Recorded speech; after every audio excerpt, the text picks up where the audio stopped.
Sealdah station থেকে Krishnanagar local ধরে চলে গিয়েছিলাম কৃষ্ণনগর স্টেশন। তারপর ওভারব্রিজ ক্রস করে ওই সাইডে নেমে ব্রেকফাস্ট সেরে নিলাম।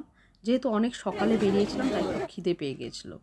বিশু কেবিনের ডাল পুরি খেলাম 20 টাকায় 3টে। বিখ্যাত যেসব কেবিনগুলো ছিল সেগুলো খুঁজে পাইনি, সামনে যেটা পেয়েছিলাম সেখান থেকে নিলাম। তারপর চা খেলাম, চায়ের ভাঁড়টা দেখো বেশ ছোটো ধুনুচি দানির মতো। এখান থেকে বেরিয়েই টোটো স্ট্যান্ড, কিন্তু আমরা অটোতে করে গেছি কেননা সময় অনেকটা কম লাগে, মাথা পিছু 30 টাকা করে পড়ে। তোমরা একটু হিরোর কমেন্ট্রি শুনে নাও।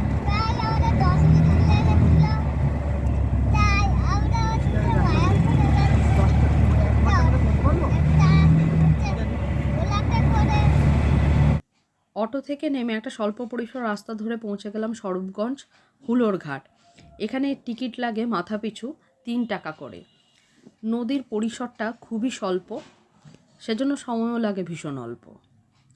এমনিতে যে বোটটা করে আমাদের পার করছিল তার অবস্থা বেশ নড়বড়ে, আর আমার জলে বরাবরই ভীষণ ভয়, তো সেজন্য প্রথমে একটু ভয় লাগছিল, কিন্তু বোটে চড়ার পর যখন বোটটা চালু করে দিল তখন কিন্তু চারপাশটা আমি বেশ উপভোগ করতে করতে যাচ্ছিলাম, কারণ চারপাশের যে সিনিক বিউটি ভীষণ সুন্দর ছিল।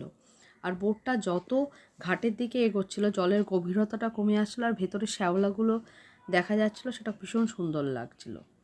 তারপর নেমে আমরা ওই পাড়ে গেলাম, গিয়েই প্রথমে একটা জগন্নাথ মন্দির দেখে নিলাম, দর্শন করে নিলাম জগন্নাথ দেবের।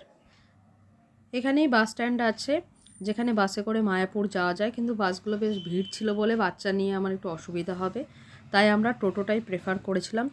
টোটো ধরবার জন্য একটু সামনের দিকে হেঁটে যেতে হয়, খুব বেশিক্ষণ হাঁটতে হয় না, 5-7 মিনিট মতো হাঁটা। তো যেতে যেতে দুই পাশে দেখছিলাম খুব সুন্দর সুন্দর মন্দির আছে, যার স্থাপত্য ভীষণই সুন্দর, কিন্তু আর ভেতরে ঢুকিনি, বাইরে থেকেই দেখতে দেখতে যাচ্ছিলাম। আবার জুতো খুলতে হতো, একটু ঝামেলা। তো টোটোতে আমরা রিজার্ভ করে নিয়েছিলাম, 100 টাকা পড়েছিল। টোটোতে করে যেতে যেতেও দুই সাইডে প্রচুর স্থাপত্য দেখতে পাচ্ছিলাম, আর দেখছিলাম লোকাল মার্কেট, যেখানে থেকে আপনারা বাড়ির জন্য জিনিসপত্র কিনে নিয়ে যেতে পারেন অথবা কাউকে দেওয়ার জন্য সুভিনিয়ারও কালেক্ট করতে পারেন। দূর থেকে নীল চূড়া দেখে বুঝলাম আমরা মায়াপুর ইস্কন পৌঁছে গেছি। আমাদের যেহেতু ঈশোদায়ন ভবনে বুক ছিল, তাই আমাদের 4 নম্বর গেটে নামতে বলা হয়েছিল ঈশোদায়ন ভবন থেকে, তাই আমরা 4 নম্বর গেটে নামলাম। 4 নম্বর গেটে নেমে অনেকটাই হেঁটে যেতে হয়। শীতকালের জন্য আমাদের অসুবিধা হয়নি, যদিও এখানে একটু দাঁড়ালে ভেতরে চলার জন্য যে টোটো আছে সেই টোটোগুলো পাওয়া যেত, তো আমরা আর ওয়েট করিনি, কারণ বেশ কিছুটা বেলা হয়ে গেছিলো, 11টা বেজে গিয়েছিল। নেক্সট পার্টে আমি ঈশোদায়ন ভবনের সম্বন্ধে আপনাদের বিস্তারিতভাবে জানাবো।